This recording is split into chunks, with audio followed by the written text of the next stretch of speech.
Des candidats pour tester directement leur adaptabilité. Rien que dans les Côtes-d'Armor, entre 800 et 1000 demandeurs d'emploi postulent ainsi chaque année. Explication signée Jean-Marc Seigné et Catherine Basile. Si deux mesures sont plus petites que la mesure minimum, on arrête la production et on prévient le responsable. Ce matin, 6 demandeurs d'emploi pour un exercice presque grandeur nature. La tension est palpable. Car au sortir de ce test, il y aura peut-être une mission de 6 mois dans une entreprise agroalimentaire de la région. Il vous reste 40 minutes pour tout faire.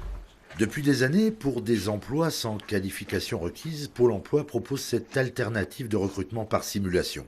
L'idée est simple, identifier les candidats qui seront les plus à même de s'adapter au poste à pourvoir. Une mesure qui a pour vocation de faciliter le retour à l'emploi.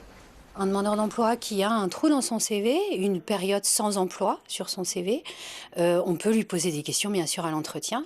Là, ça sera plus l'objet. Il a les habiletés, il a obtenu une note qui lui permet d'être validé sur ce poste. Il n'a plus besoin de justifier en fait de ses expériences.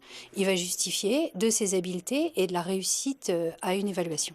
Mais la réussite du test n'est qu'une étape. L'entreprise ne s'engage qu'à recevoir les candidats sélectionnés. On est là pour faire un filtre et en général, on a à peu près 50% de candidats qui réussissent la séance. Puis ensuite, ils vont en entretien et à nouveau sur cet entretien, on a à nouveau 50% de candidats qui vont réussir l'entretien.